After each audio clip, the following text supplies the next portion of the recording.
Muli po, good morning po sa bawat isa. So thank you po sa napakagandang awitin na ating napakinggan. So tuloy na po tayo sa ating pag-aaral. So ang natapos po last week natin ay chapter 15 ng Proverbs. Ngayon po itutuloy po natin. I-discuss po natin ngayon is yung Proverbs 16 hanggang 24. As we all know that the book of Proverbs was written mostly by King Solomon, the wisest king who ever lived.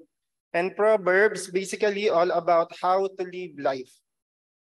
In this chapter, there are a lot of day-to-day practical wisdom being mentioned. So alam naman po natin yung Proverbs po, sinulat po siya, hindi lang po ni Solomon, mga tatlo po ata silang nagsulat nito.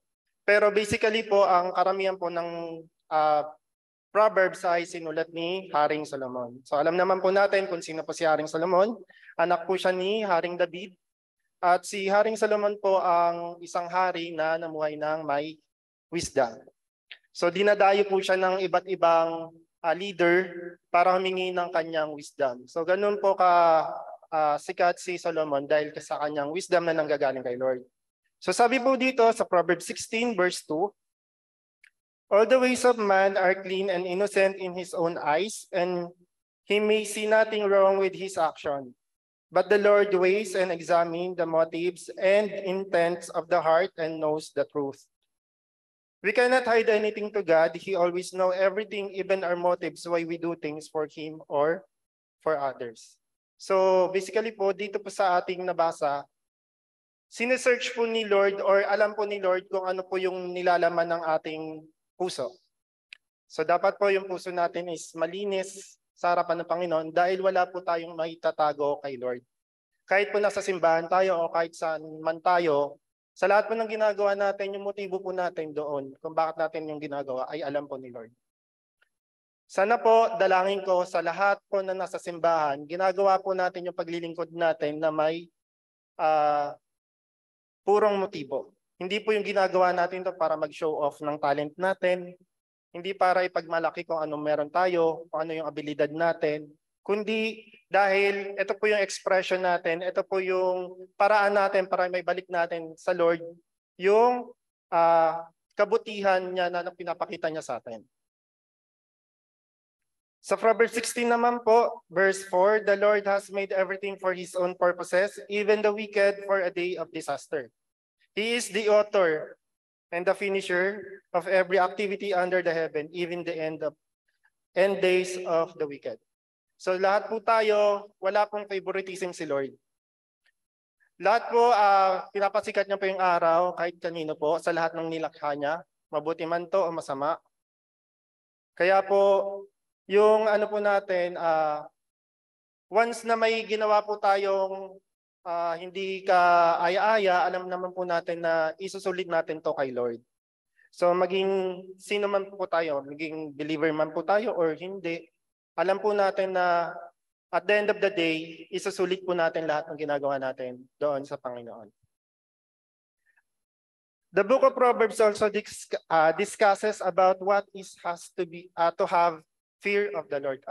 Alam naman po natin na pagka meron tayong takot sa Panginoon, ito po yung nagiging parameter natin sa lahat ng mga decision making natin, sa lahat ng mga gusto natin gawin, sa lahat ng mga binabalak natin gawin. Ito po yung nagiging parameter natin. Pag may takot po tayo sa Panginoon, alam po natin na yung ginagawa natin kung sobra-sobra na po ba to, makakasama na po ba to sa atin o sa iba. Kaya dapat po yung takot natin sa Panginoon, hindi naman po yung takot na takot na takot tayo. Yung parang takot na ayaw natin siyang masaktan, ayaw natin siyang suway, ganun po yung takot na nais iparating sa atin ni Haring Solomon. So sabi po dito sa chapter 16 verse 6, unfailing love and faithfulness make atonement for sin, but fearing the Lord, people avoid evil.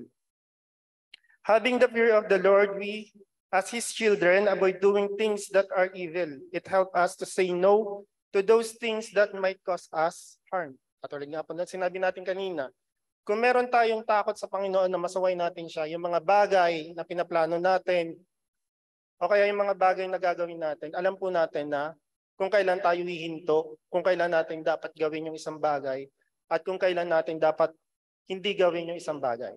Kaya ito po mahalaga po sa atin as believers, as Christians, as child of God, yung takot natin sa Panginoon.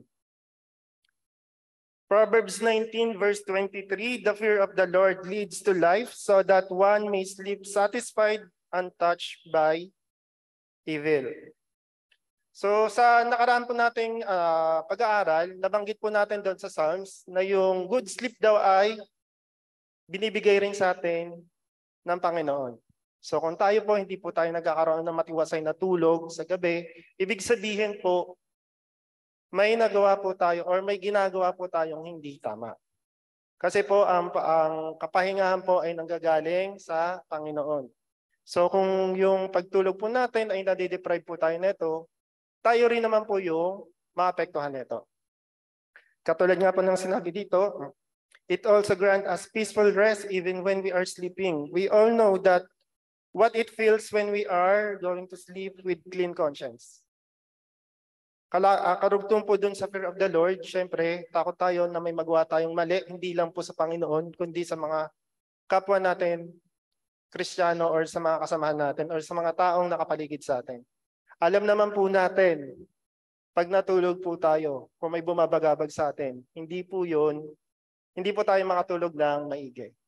Kaya alam po natin yung pakiramdam na pag matutulog tayo ay wala tayong iniisip. Wala tayong iniisip na may nabagabag tayo na tao, may nasaktan na tayo na tao. Kasi pagka yun, may nagawa tayong ganon, di ba sabi po sa salita niya, wag natin hayaan na lumubog ang araw na hindi natin nasa-settle yung issue na ganon.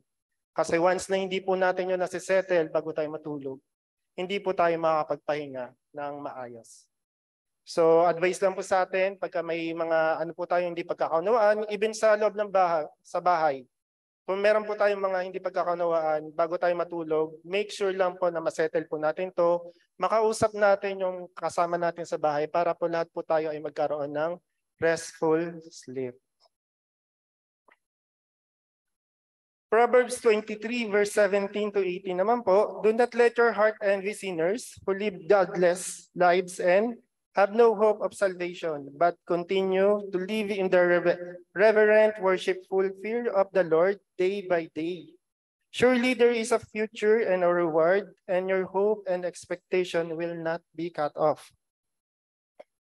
Having the zeal for the fear of the Lord grant us hope for a better future.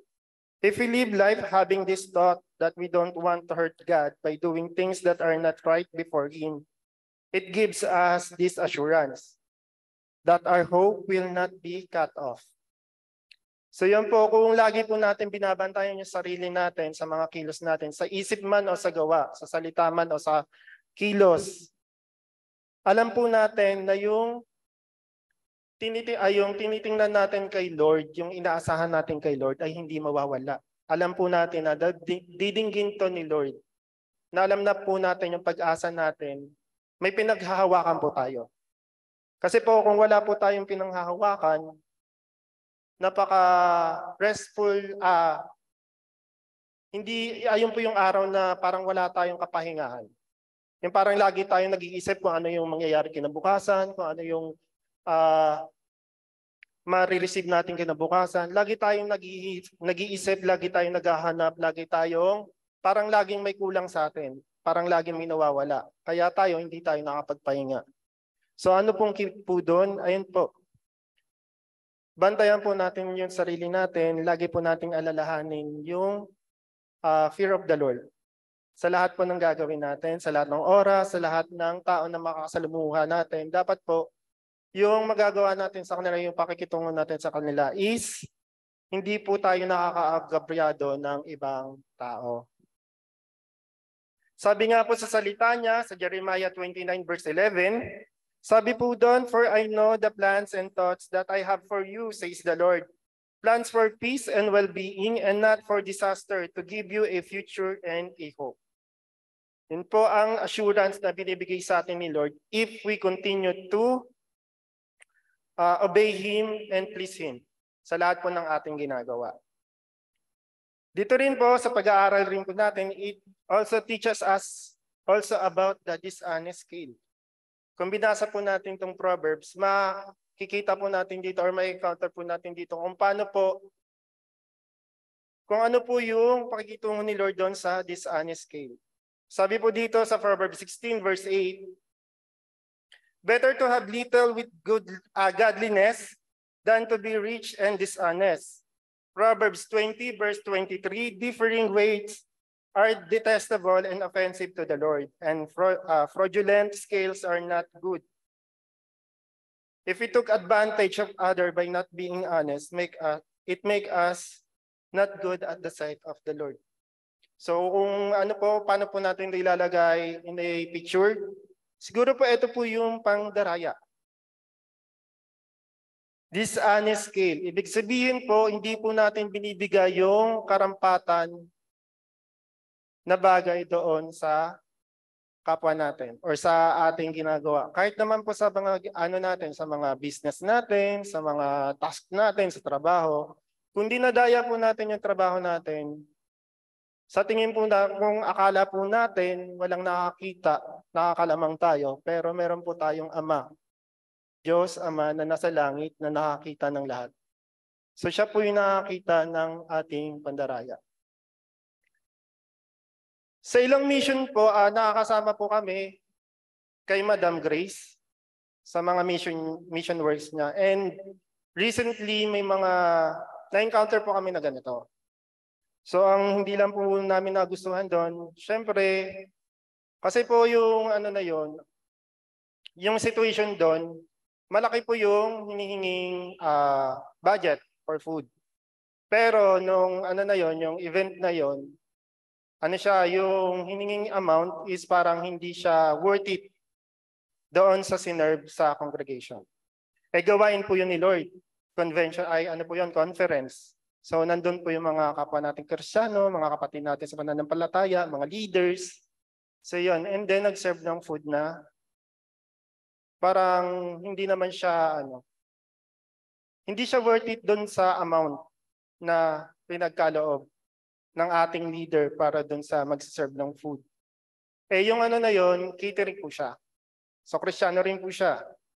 So siya po yung nag-cater. So ayun po, ang hindi lang po niya, siguro hindi niya alam na yun nga po yung pandaraya na yun, yung dishonest scales na nakita. Opo, parang nag-gain po tayo doon. Kahit sino po, kahit sino mandadaya, opo, nag-gain po tayo. Pero hindi po natin alam, hindi po ba natin nare-realize na yung pandaraya natin, yung konting amount na nag-gain natin, mabilis lang po yung maubos. Pero, aware po ba tayo yung pangalan natin? Yung dignity natin, yung pagkatao natin, sa iba na naka-experience nun. Sa tingin niyo po ba, makakalimutan po yun? Di ba po hindi? Kaya kung sa atin po, kung may mga business po tayo, kung may mga trabaho po tayo, wag po natin i-cut short or padaliin or mandaya doon sa ginagawa natin. Kasi katulad nga po ng sinasabi natin kanina, at the end of the day, lahat po ng ginagawa natin, isusulit po natin kay Lord po yan. Kung business po ba yan, kung trabaho po ba yan, ibigay po natin yung karapat-dapat. Ibigay po natin yung best natin. Even sa mga estudyante, ibigay po natin yung best natin sa pag-aaral. Sa mga nagtatrabaho, ibigay po natin yung best natin sa lahat ng task na binibigay sa atin. Diba lagi po sa ating sinasabi, gawin natin to hindi para doon sa mga pinaglilingkuran natin, kundi para doon sa ating Ama. Kasi pag binibigay natin yung best natin sa lahat ng ginagawa natin, sino po ba yung binibigyan natin ng kapurihan? Si Lord. Kasi pagka lagi kang nag-outstand sa ginagawa mo, pag lagi mo binibigay yung best mo doon sa ginagawa mo, kung tapat ka doon sa ginagawa mo, syempre mag-outstand ka. Pag nag-outstand ka, ano yung mapupuna sa'yo? Ay kasi Kristiyano yan. Kaya pala. Sino yung nabigyan natin ng kapurihan? Walang iba kundi si Lord. Kasi through that act na ginawa natin, makilala ng iba na ganito pala talaga ang Kristiyano. Nakakaiba pala talaga ang Kristiyano. Kaya nawa sa lahat po ng nakakarinig sa atin ngayon, sa lahat ng gagawin natin, ibigay po natin yung karapat-dapat. Ibigay po natin yung best natin, ibigay po natin kung ano po yung ine-expect sa atin, kung ano po yung karapat-dapat. Proverbs 16 verse 11, a just balance and honest scales are the Lord. All the way of the bag are his concern established by his eternal principle. It clearly stated that the Lord made the honest scales and everything that we put in it is from him. Meaning to say, if we are not being honest to everything or everyone, we are declaring that we are not from the Lord. Kung tayo nandadaya, malinaw po yung sinasabi dito, just balance and honest scales are from the Lord.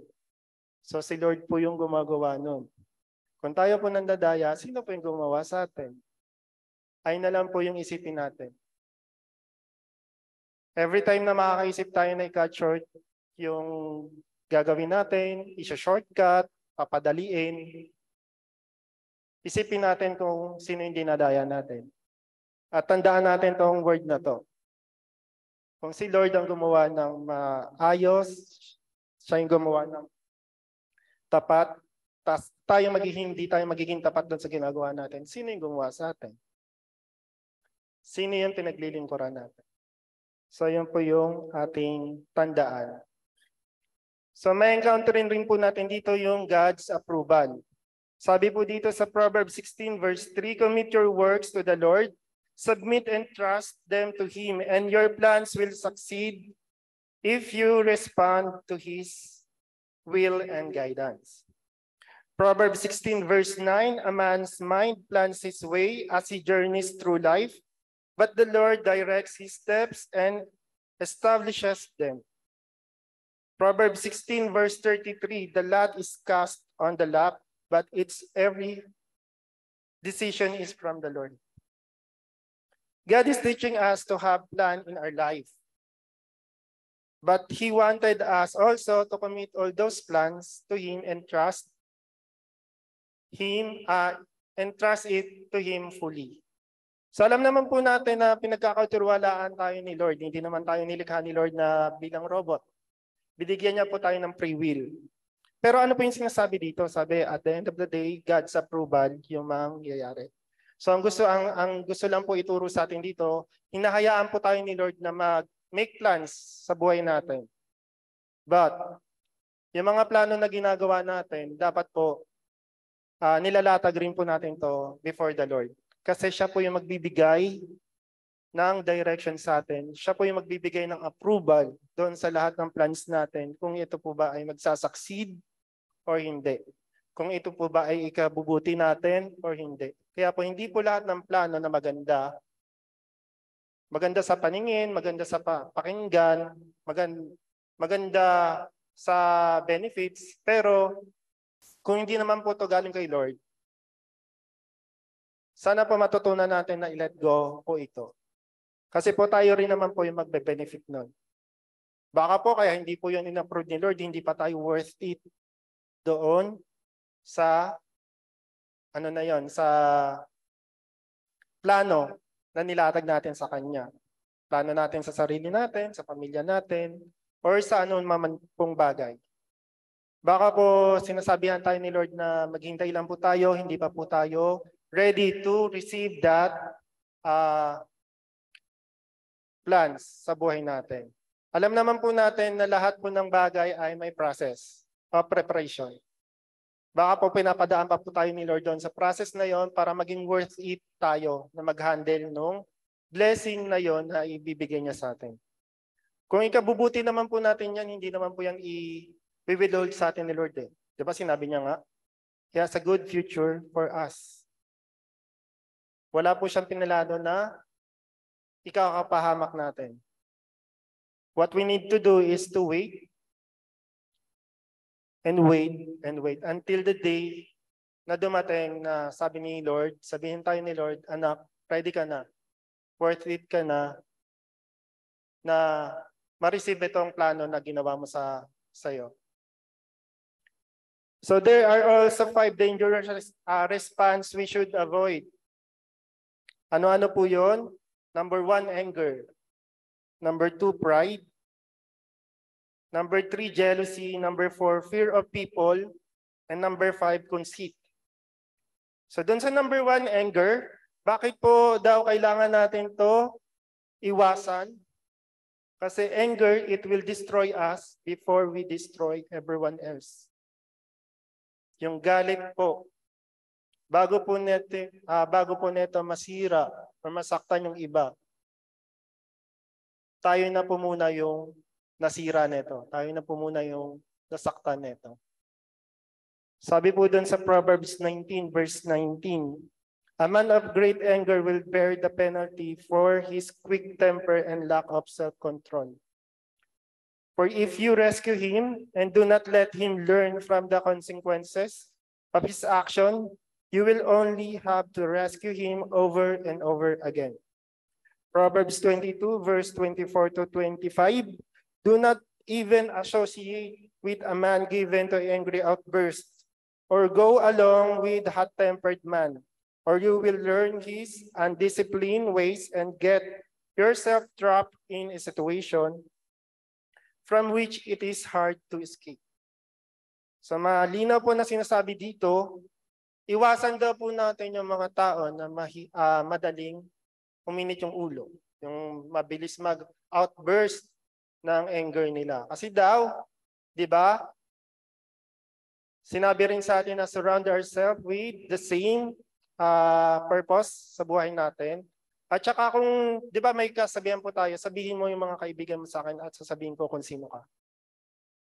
So kasi po, yung mga nakapalibot po sa atin, hindi po natin matatanggal dyan yung influence na tinatawag natin. Kung yung mga kaibigan natin, makakilala natin na sinasamahan natin, mabilis magalit,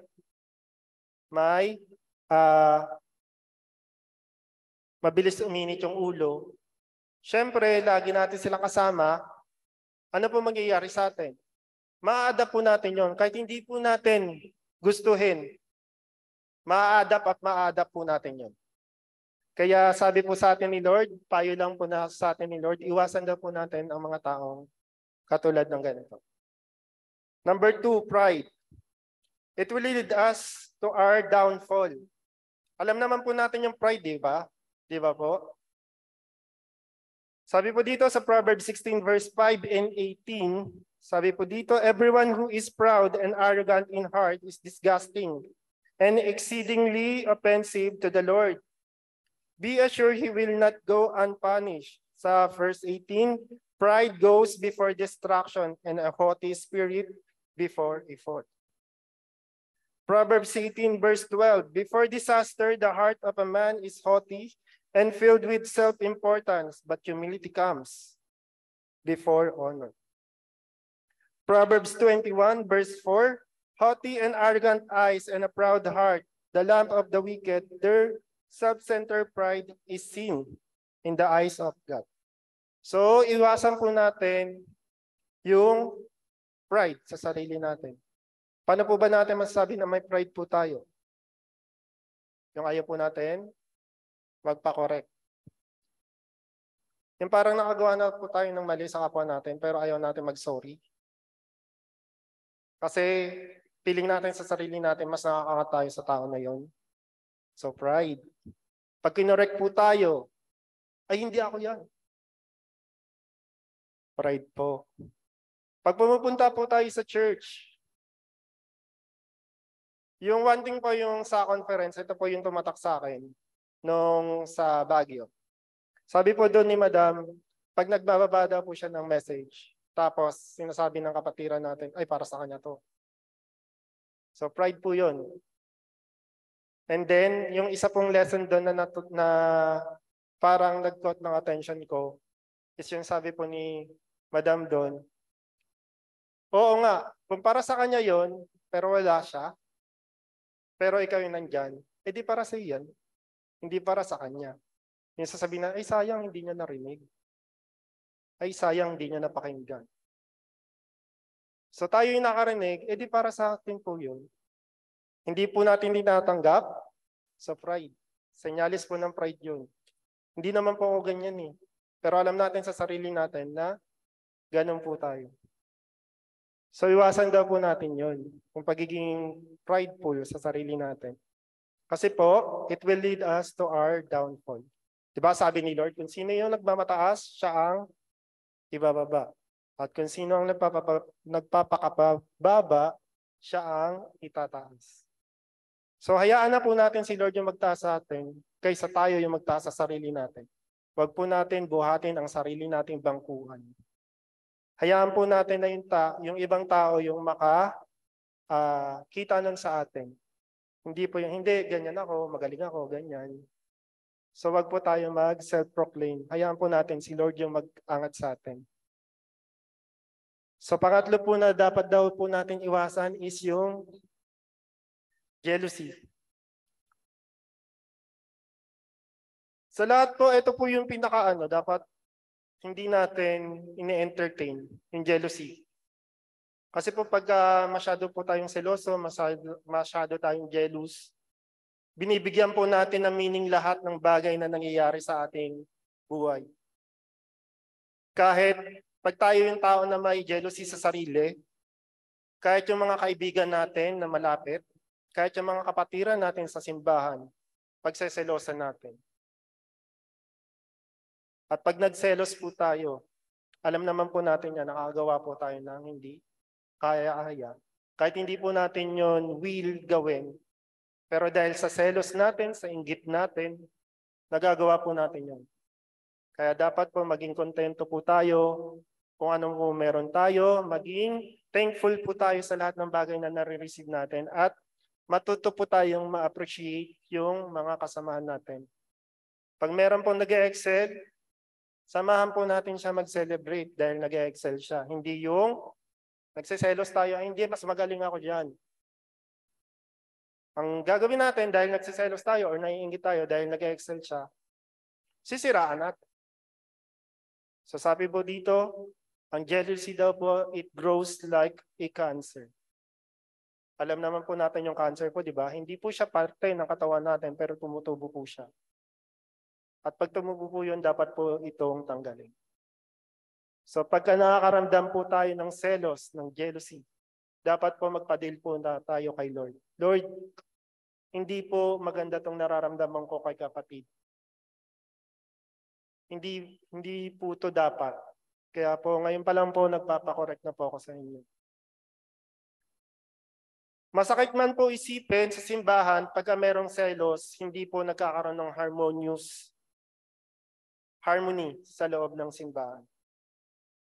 Sabi po dito sa Proverbs 23 verse 17, do not let your heart envy sinners who live godless lives and have no hope of salvation, but continue to live in the reverent worshipful fear of the Lord day by day.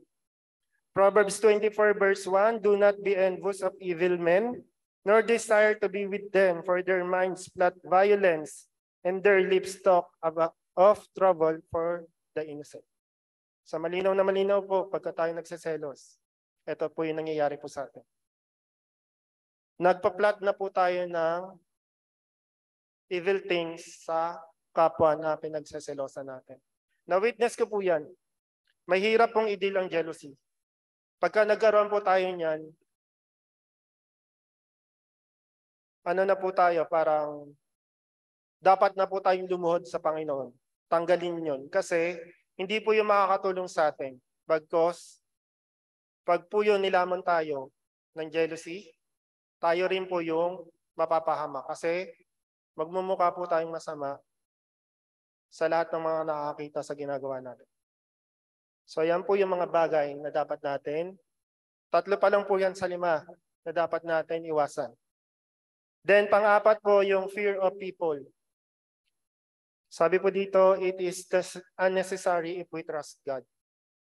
Di ba po, tama naman po. Kung tayo nagtitiwala sa Panginoon, yung fear of people, hindi na po dapat to present sa atin. For example, pinagkatiwalaan po tayo ni Lord ng gawain.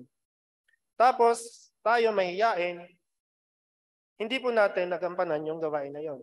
So dapat po, if we trust God, if we truly trust God, kung ano man po yung ipagawa sa atin, kahit po mahihiyain tayo, kahit takot po tayo magsalita sa harap ng maraming tao, kahit takot po tayong umarap sa maraming tao, sa harap ng maraming tao, sasabihin po natin, hindi, para to kay Lord.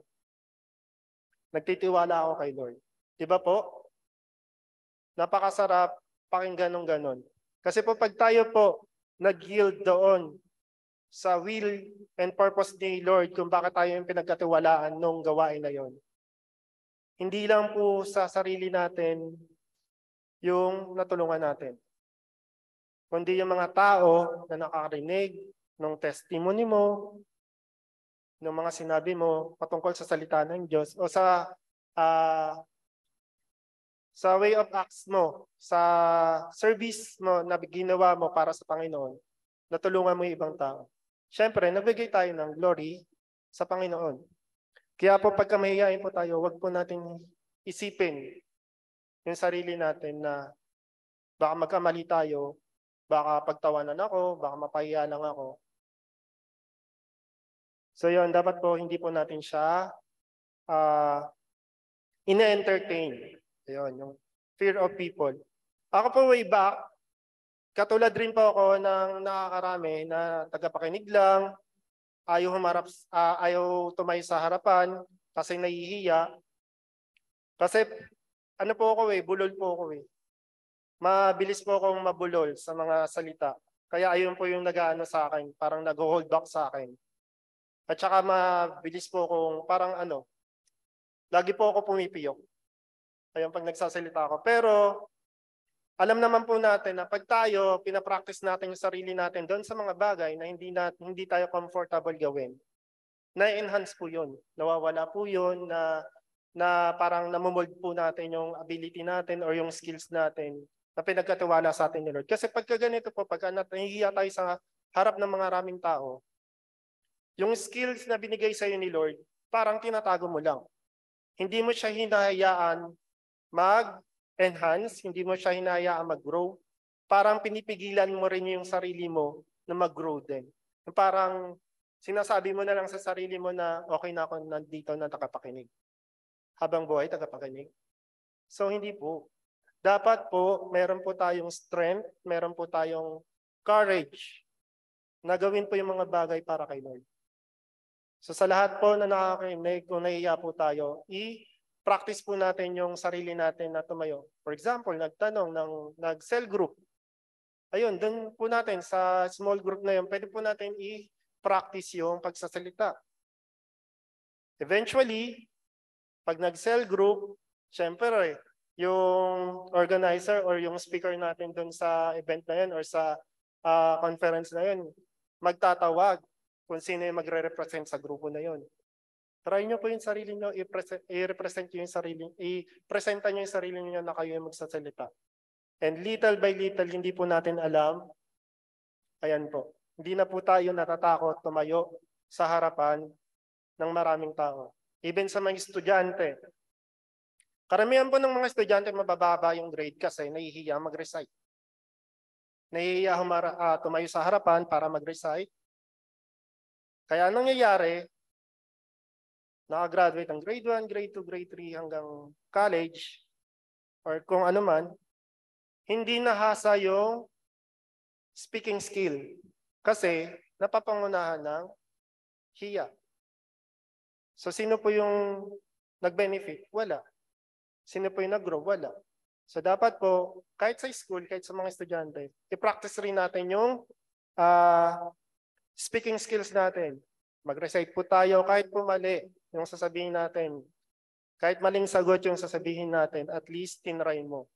At least tinry mo magsalita, at least tinry mong tumayo sa harapan para ma-overcome yung fear na yan. Then lastly, na dapat daw po natin iwasan is yung conceit. Alam po ba natin yung conceit? Ito po yung pagiging egoistic. Self-opinionated.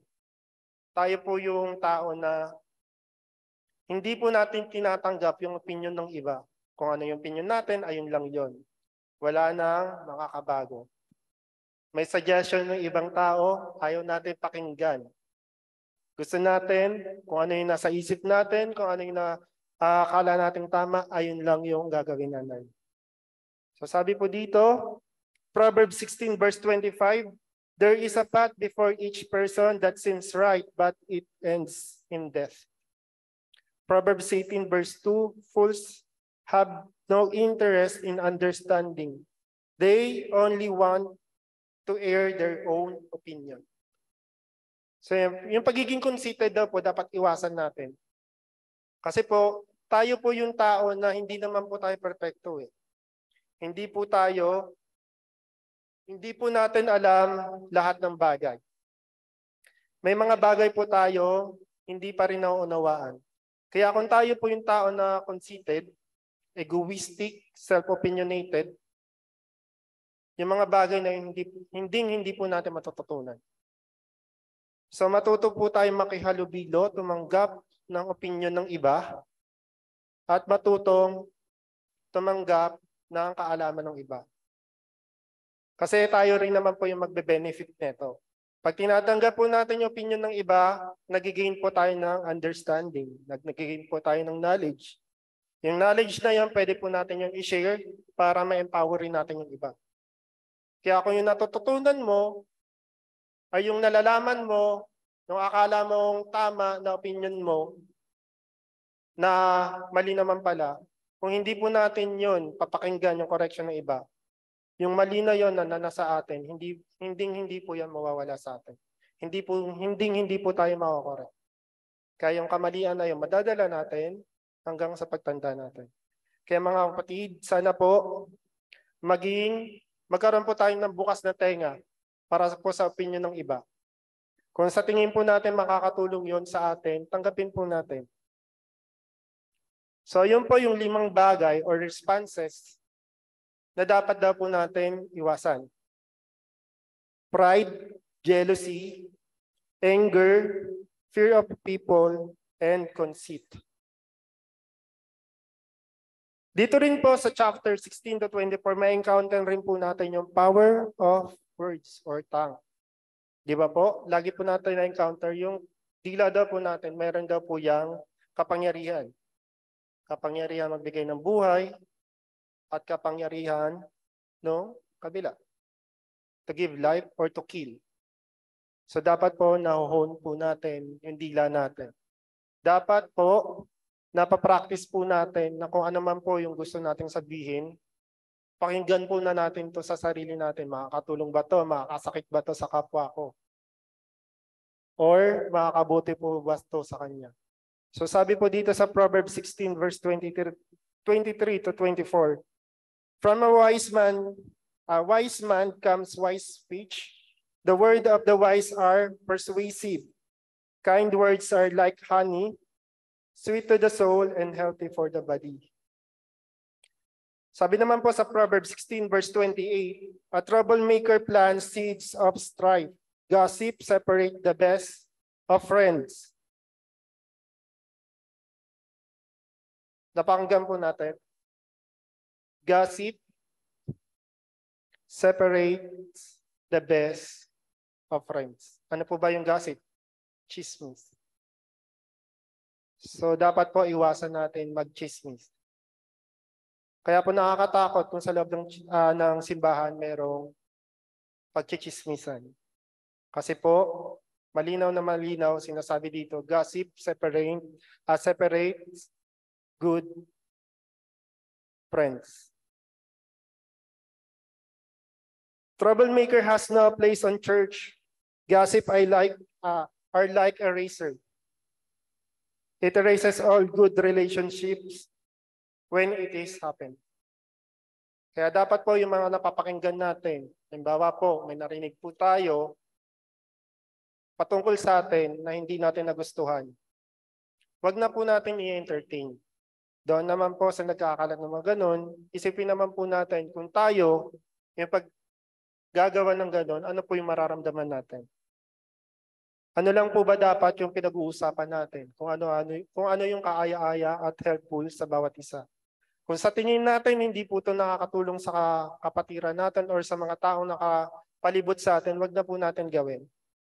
Kasi po hindi lang po Opo, na ano po natin, parang na-entertain natin yung kagustuhan natin.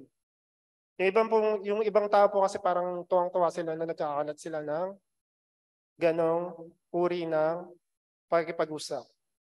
Pero ang hindi po nila nalalaman, ang hindi po nila napapansin, yung pangalan nila, nasisira na rin nila sa mga taong nakakilala sa kanila. Kaya kung ayaw po natin masira doon sa mga taong nakakilala sa atin, sa makakarinig doon sa balita na pinagkakalat natin na wala namang pruweba, wag na po natin ito ituloy. Kasi po tayo lang rin po yung masasaktan. Di ba po katulad ng sinabi natin, bago po tayo makasakit ng ng ibang tao, tayo na po muna yung nasaktan ng sarili natin gawa. Sana po natututunan po natin itong mga to. Proverbs 20 verse 19, he who goes about a gossip reveals secret. Therefore, do not associate with a gossip who talks freely or flatters. Be careful whom you share your personal matters. You will never know who is trustworthy or who is gossiper. Even in the church, when there is a mixture, it really happened. Ayun po. Masakit po to pakinggan pero totoo. Within the church, tayo nagsisiraan. Within the church, tayo nagseselosan. Tayo nagsisiraan. Kaya po, ang nangyayari, yung simbahan, yung church ay nasisira. Yung samahan, yung magandang samahan ng umpisa, nawawala na. Dahil dito sa gossip na ito. Dahil dito sa wrong way of transferring knowledge or transferring messages. So dapat po, ifasan natin to. Hindi po natin alam kung sino-sino po yung pwede natin pagkatiwalaan kahit sa loob ng simbahan. Kaya po kung advice lang,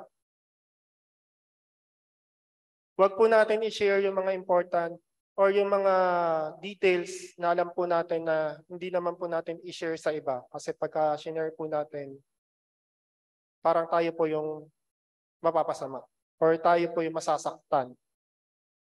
Kaya po, i-try po natin i-practice na i-screen po natin yung pagkakatiwalaan nating tao.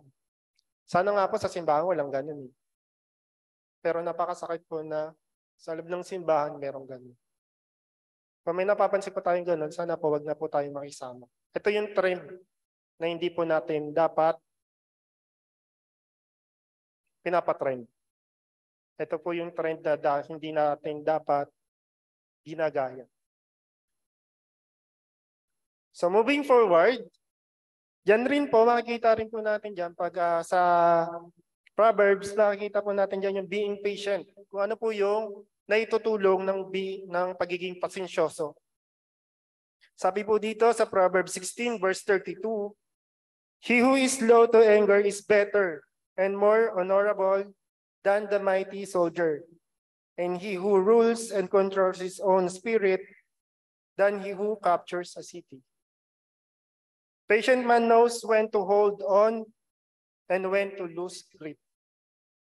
Pag tayo daw po yung tao na puno-puno ng pasensya, tayo daw po yung uri ng tao na nakakalam kung kailan natin need humawak pa at kung kailan natin kailangan nang bumitaw. So pag tayo daw po yung tao na ganito, mas maigi pa daw po tayo kaysa sa mighty warrior. For example, paano po natin ito mapuputin ito i-picture? For example, si Goliath. Magaling siya, malakas na soldier. Pero hindi siya pasensyoso. Kaya po ang nangyari, kahit gaano po siya kalakas, kahit gaano po siya kalaki, kahit gaano po siya ka-mighty warrior, dahil sa hot-tempered siya, so natalo siya ng maliit. So sabi dito na sa salita ng Diyos, mas mabuti pa daw po yung tao na marunong mag-isip or punong-puno ng pasensya. Kasi di po pa, pagka tayo po yung tao na punong-puno ng pasensya, meron po tayo kakayanang mag-isip ng mabuti. Kaysa doon nagpapadala tayo sa init ng ulo natin, sa inis natin. Kaya pagka may action tayo, hindi maganda yung nagiging result. Pero kung ano po tayo, kalmado tayo, pasensyoso tayo, meron po tayong peace sa sarili natin, sa kalooban natin, nakapag-isip po tayo ng mabuti. Kaya po yung mga decision na ginagawa natin, lahat nagiging tama. Lahat nagbe-bear fruit. Lahat nakakabuti sa atin. Hindi yung katulad ng ano na lang tayo, bira na lang tayo ng bira, bigay na lang tayo ng bigay. So yun, yung mga ano natin, mga decisions natin, decision making natin, apektado. So dapat pagka merong bagay na dapat pag-isipan ng maigi, huwag tayo basta-basta kilos ng kilos. Kasi masasayang lang natin yung opportunity na nasa harapan natin kung hindi natin pag-isipan ng mabuti. Di ba po sabi, hindi lahat ng maganda pakinggan ay nakakabuti sa atin.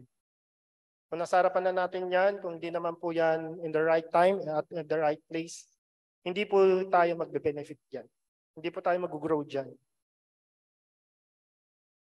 And then, moving forward, makita rin po natin dyan yung kaibahan ng real friend sa fair weather friend. Naintindihan po ba natin yung ibig sabihin ng fair weather friend? Good friend and fair weather friend. Ito yung totoong kaibigan at saka yung mga kaibigan mo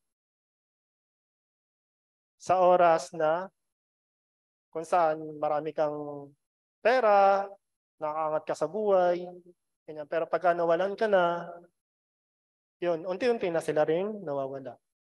Fair weather friend. Pag yung weather mo is good, nandun sila. Pero pag ang weather mo is bad, yun, deserted ka. Even hindi lang to sa kaibigan even sa family, sa relatives, present po to. Pag ikaw po yung tao na nakakaangat, mapera, may pangalan, lahat ng kamag-anak mo mabuti sa iyo. Pero pag ikaw po yung miyembro ng pamilya na wala, pag humingi ka ng tulong, pahirapan. Ayun po yung natututunan natin dito. Sabi po dito sa Proverbs 17:17, a friend loves at all times and a brother is born for adversity. Proverbs 18 verse 24, the man of too many friends chosen indiscriminately will be broken in pieces and come to ruin. But there is a true loving friend who is reliable and stick closer than a brother. Meron daw po tayo, di ba po? Sabihin niyo po kung mali po yung opinion ko. Meron po tayong kaibigan na mas napagkakatiwalaan natin kaysa sa miyembro ng pamilya natin. Nakapag-open tayo ng saloobin natin, ng hinanakad natin, kaysa sa kasama natin sa bahay. Kasi mas ano tayo doon, mas parang kampante. Tama ba yun? Mas ano tayo, comfortable tayo doon sa tao na yun. Meron daw po kaibigan na ganun. Kaya daw po, ang piliin natin mga kaibigan, kahit konti lang, it's better. Kung totoo naman po yung mga kaibigan natin. Pero kung yung mga kaibigan natin na friends with benefits, yung may mapapakinabangan sila sa'yo, iwasan na po natin to. Dahil pagka tayo po dumating doon sa sitwasyon na walang-wala na tayo or down tayo, hindi po natin sila maaasahan. Kaya piliin po natin yung mga kakaibiganin natin. Sabi rin po sa Proverbs 19 verse 4, wealth makes many friends, but a poor man is separated from his friend. So yun, malinaw na po yung sinabi ng salita ng Diyos. Kasi po marami pong nagagawa yung pera eh. Marami pong nagagawa yung wealth. Marami pong nagagawa yung good name. Para po yung magnet, na mamagnet po niyan yung tao. Dito rin po ma-encounter rin po natin sa salita ng Diyos sa Kawikaan, yung the power of money or wealth. Ito na nga po, correlated doon sa una nating pinag-aralan. Proverbs 18:11 chapter 18 verse 11 and 23. The rich man's wealth is his strong city, and like a high wall of protection in his own imagination and conceit. Verse 23, the poor man pleads, but the rich man answers roughly. Money can drive people that is uncontented. Much worse, it can change his personality. Nakaka-relate po ba tayo? Kasi po yung pera, yung kauhawan natin sa maraming salapi, nababago po nito yung pagkatao natin. Marami pong tao, yung nagsisimula pa lang, okay naman. Pero yung nagkumikita na ng medyo malaki-laki, nababago po yung pagkatao. Parang hindi mo na sila kakilala. So ito po yung danger nung masyado tayong nag-a-ask for more. Ang hindi po natin alam, hindi pa nga tayo worth it, hindi pa nga tayo worthy para mag-handle ng ganong kalaking blessing. Siyempre, masisira nito hindi yung mga tao na kapaligid sa atin, kundi tayo mismo. Kasi nababago nito yung personalidad natin. Ayun po, ganun po kadumi yung pera. Pag hindi nagamit sa tama. Di ba po, sabi rin po sa salita ng Diyos, money is the root of all evil. So pag tayo nagpapadrive sa pera, nakagawa po tayo ng mga bagay na hindi kaaya-aya sa harapan ng Diyos. Katulad nung na talakay natin kanina, dishonest gain. Gusto natin kumita, ang gagawin natin mandadaya. So yun po ang nagagawa ng pera. Meron po dito, isa yung parang gusto ko rin i-ask nyo kay Lord. Yung gift of discernment.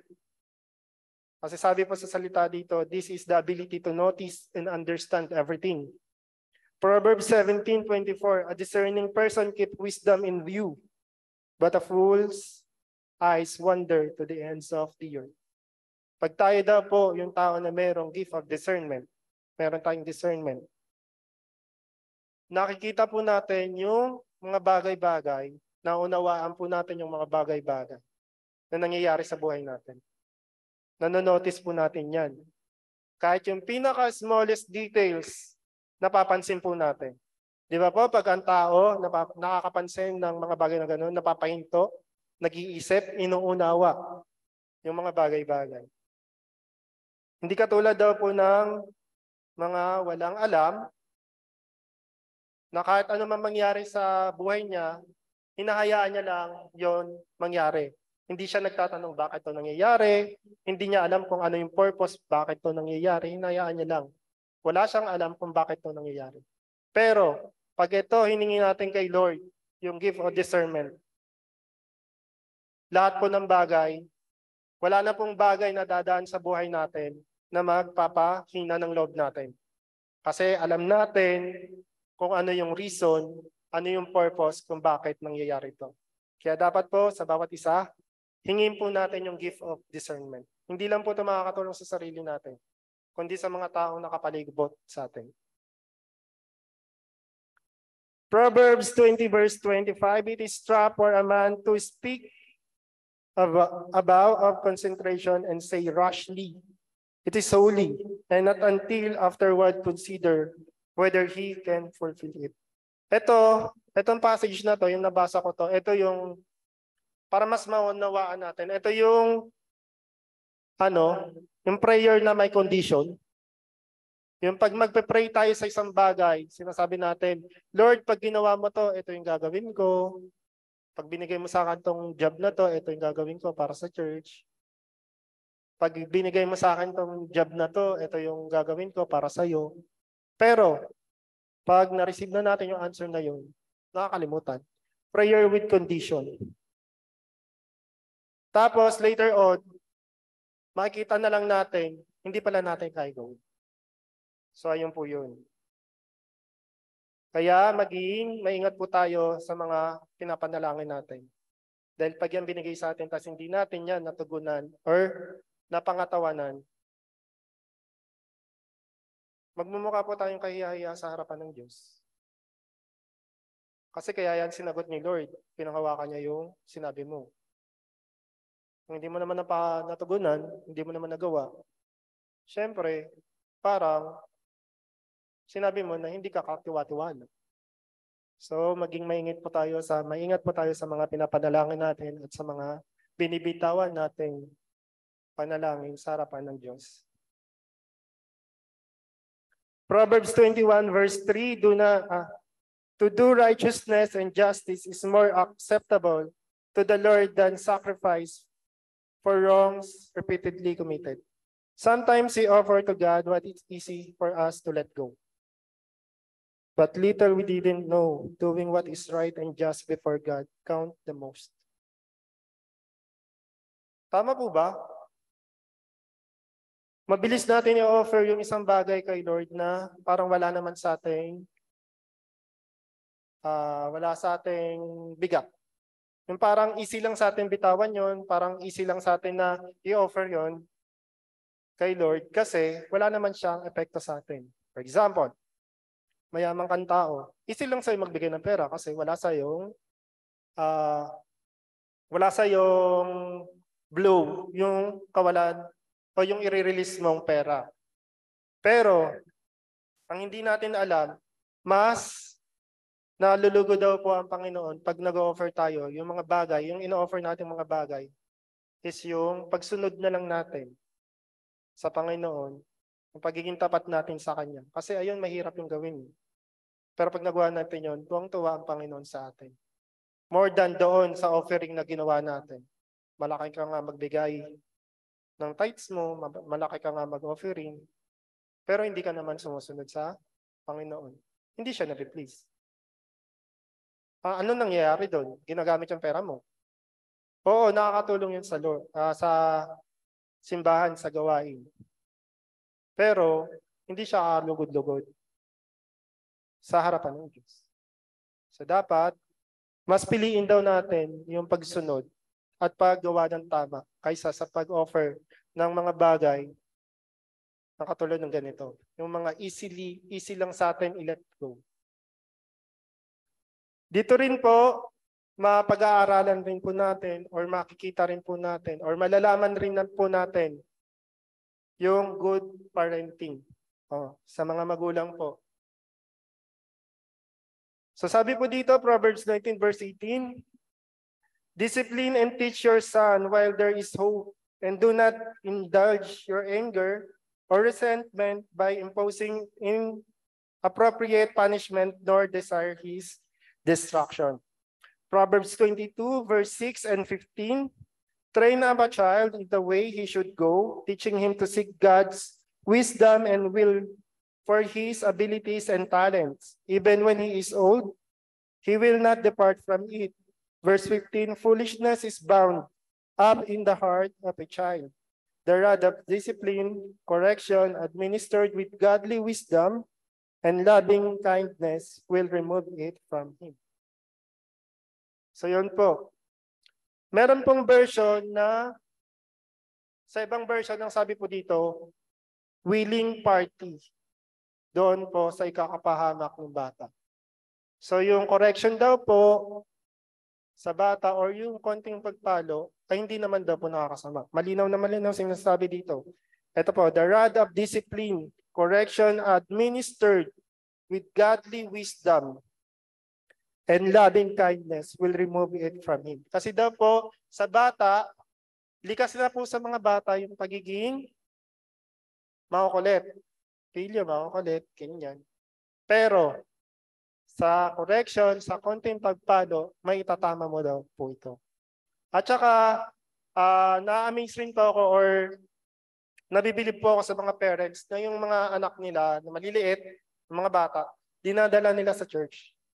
Kasi doon natuturuan sila kung paano kumilos, kung paano yung tamang gagawin. At saka, doon rin, nahuhon rin po yung mga talents. Nadi-discover rin po ng mga bata yung mga talents. Kasi sa simbahan, yung mga talents ng mga bata, hinuhon po yan. Parang ine-enhance. So yung talent ng bata, para ma-enhance siya, ginagamit natin po yan para kay Lord. Kaysa naman po magamit yan sa ibang bagay, gamitin na po natin yung talent natin para magbigay ng kapurihan sa Panginoon. So yun po yung good parenting. Ito po yung tandaan natin. May mga magulang po kasi na na ayaw saktan yung mga anak nila. Kaya ang hindi nila alam, parang na-spoil nila yung bata. Diba? Meron rin po tayo ma-encounter sa salita ng Diyos. Spare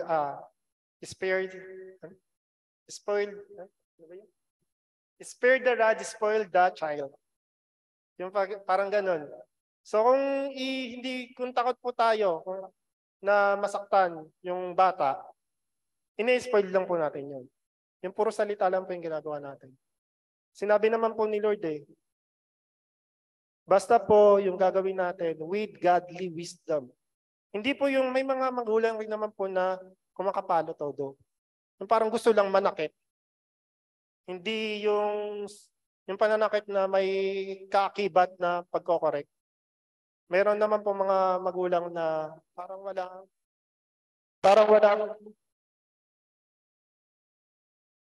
walang karamdaman ng mga bata. So yun po. So tandaan po natin, malaki po yung kaibahan ng mabuting magulang sa mabait na magulang. Mabuting magulang ka kung kinokorek mo, kung kinokorek mo yung tinatama mo yung mali ng anak mo. Pero mabait na magulang ka lang pagka yung kinukonsinti mo sila, mabait ka. Pero hindi ka mabuti. Kasi napapabayaan mo sila. Hindi mo sila nasasaktan para i-correct. Kasi di ba po ang mga bata pag nasasaktan, doon sila natututo. Di ba po? May kasabihan po tayo na hayaan mong madapa ang bata para matuto.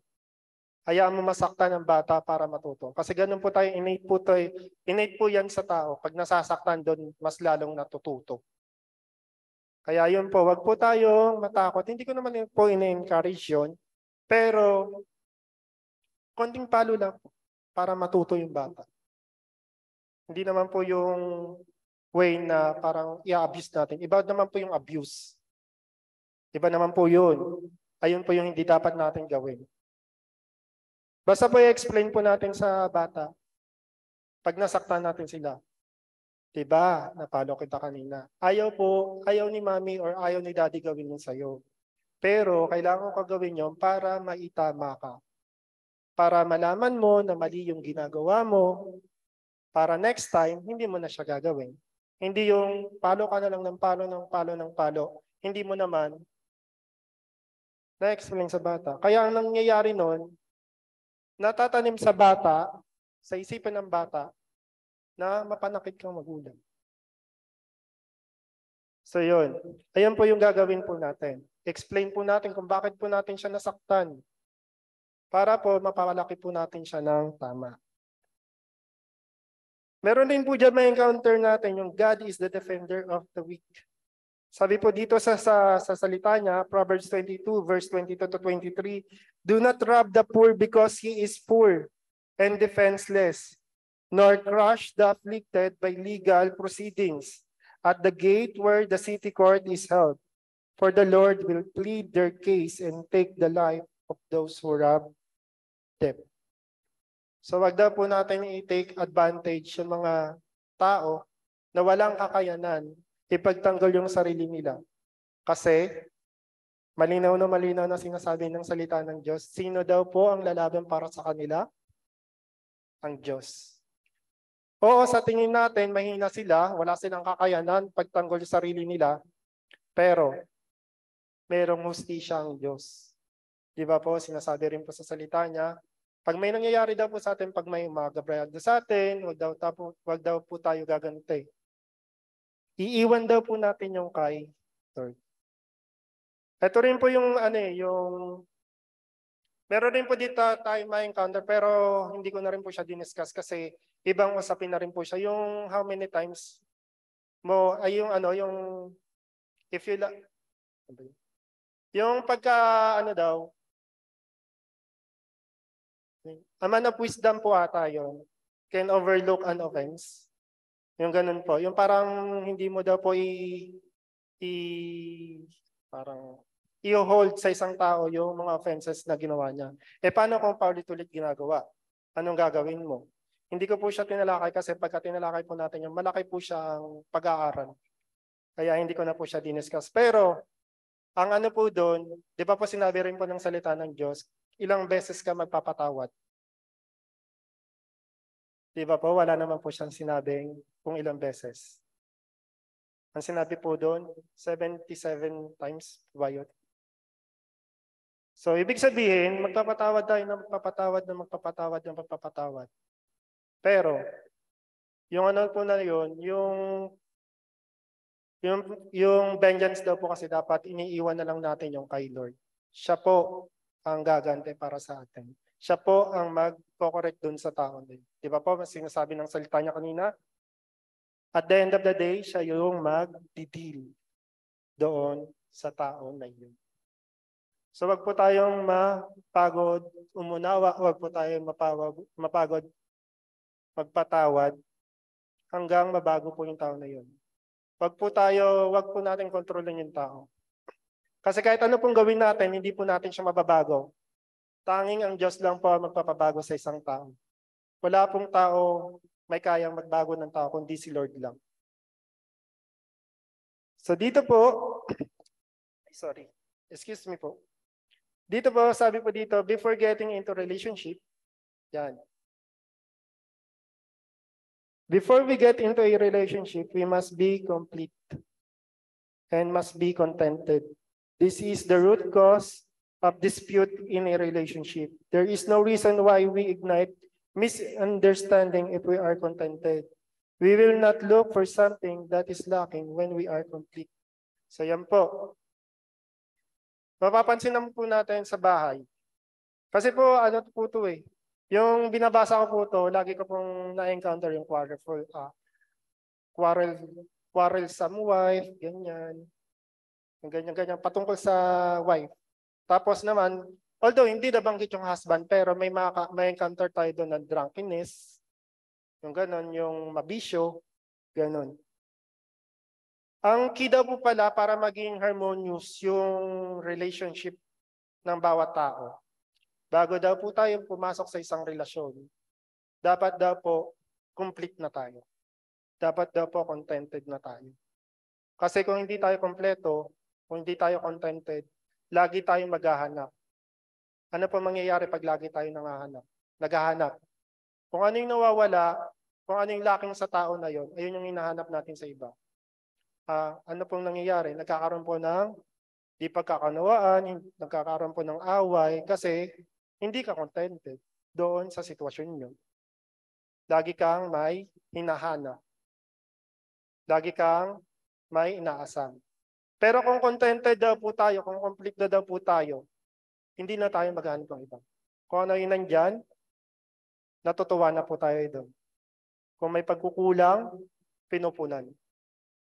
Pero pag tayo daw po hindi complete, hindi tayo contented, lagi natin nakikita yung wala. Lagi natin napupuna yung mali.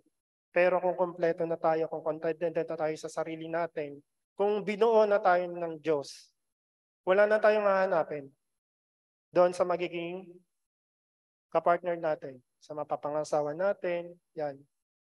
Kaya nga po sabi po ng salita ng Diyos, yung isang asawa daw po ay regalo galing sa Lord.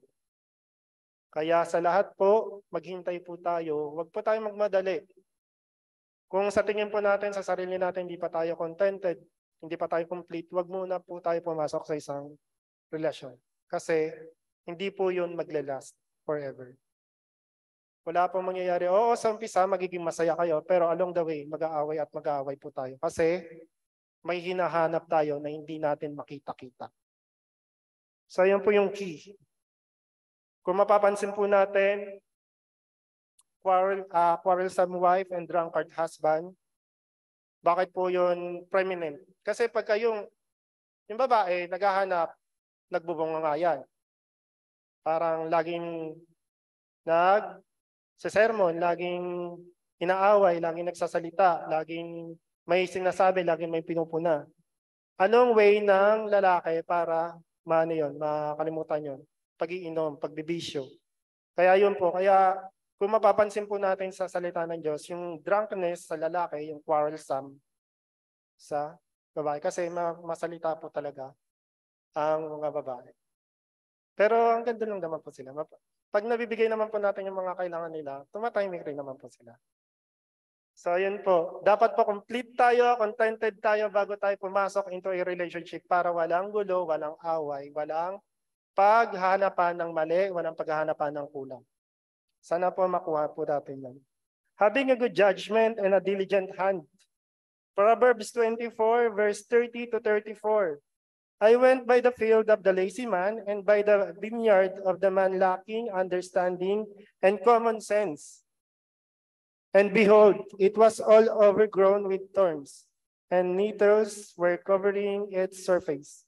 Its own stone wall was broken down. When I saw, I considered it well. I looked and received instruction. Yet a little sleep, a little slumber, a little folding of hands to rest and daydream. Then your poverty will come as a robber, and you want like an armed man. So dito daw po yung pagiging diligent natin. Having a diligent hand and good judgment. Yung sitwasyon ng po kasi nito, sabi dito, nung nagsalat na ito, dumanda po siya sa taniman ng isang tao na walang wisdom, walang understanding, walang good judgment, hindi diligent. Ang nangyari daw po doon, pinabayaan lang yung taniman. Tapos, yung taniman na yon, yung mga damo, yung mga dawag, lumalago na daw po, anong nangyayari? Natatabunan na yung good plants. Kaya ang nangyari doon sa harvesting time, wala siya na harvest kasi nasira na. Ano daw po natutunan niya doon? A little slumber, a little folding of the hands. Ayun daw po. And poverty will come as robber. So yung pinaghirapan na, yung tinanim natin, hindi rin natin mapapakinabangan kung hindi tayo nagiging masinop, wala tayong good judgment. Hindi natin alam kung kailan maglilinis, hindi natin alam kung kailan mag-aani, kung kailan magdidilig, ganun. So yun po yung tinuturo sa atin na ito. In conclusion, reading the Bible gives us guidance on how to live life with harmony and also a purpose-driven life. We must operate in love, wisdom, and understanding. Be contented on what we have. It's okay to ask for an increase, but not to the extent of self-indulgence. Malinaw na malinaw po, pwede po tayo manghingi kay Lord ng increase. Pero not to the extent na para mapunan yung luho natin. Self-indulgence. Kasi karamihan po ng tao, nag-a-ask for more para mapunan lang yung mga luho nila. Hindi na po yun tama. Hindi na po siya worth living. Hindi na po siya nakakatulong sa pag-grow ng tao. So ito na lang po yung ipag-pray natin. Give me just enough to satisfy my needs, for if I grow rich, I may deny you and say, who is the Lord? And if I am too poor, I may steal and dust insult God's holy name. So ito po yung lagi natin ipanalangin sa Panginoon. Bigyan lang po tayo ng sapat sa pang-araw-araw. Kasi pag sobra-sobra, baka daw hindi na natin makilala ang Panginoon. Hindi na tayo tumakbo sa Kanya. Pag kulang naman, baka daw ma-disown na natin yung pangalan ng Panginoon. Parang bakit ganito? Laging kulang. Totoo ka bang Diyos? So dapat ang hingi natin, enough for the day. Huwag yung labis, huwag yung kulang. Just enough. Sana po marami po tayong natutunan sa ating napag-aralan ngayong araw na ito. And nawa po sa darating na mga linggo at darating na mga araw pa po ay marami pa po tayong matutunan. Thank you po sa lahat po ng nakinig. Salamat po, Panginoon, sa oras na yung binigay sa amin, sa upang pag-aralan ng iyong salita, Panginoon. Nawa, Panginoon, bigyan mo po kami ng kalakasan, Panginoon, na may apply at maunawaan at matandaan ang mga salita mo, Panginoon. Na sa ganun po, Panginoon, hindi namin magawa na masaktan ka dahil may mga bagay kami na nagawa against sa iyo, Panginoon. Kaya po, Ama, dalangin po namin yung wisdom mo, yung kaalaman mo, Panginoon, sa araw-araw namin pamumuhay, Panginoon. Kaya po, Ama, dinadalangin rin po namin, Panginoon, na bigyan mo kami ng kalakasan upang harapin ang panibagong linggo na aming dadaanan. Salamat po, Ama, sa lahat ng ito, Panginoon. Ikaw po ang aming pinupuri. Ikaw po ang aming pinapasalamatan, Panginoon. Sa lahat ng ito, Panginoon, dakila ka, Panginoon. Ikaw po ang aming tinataas, Panginoon. Salamat, salamat, salamat.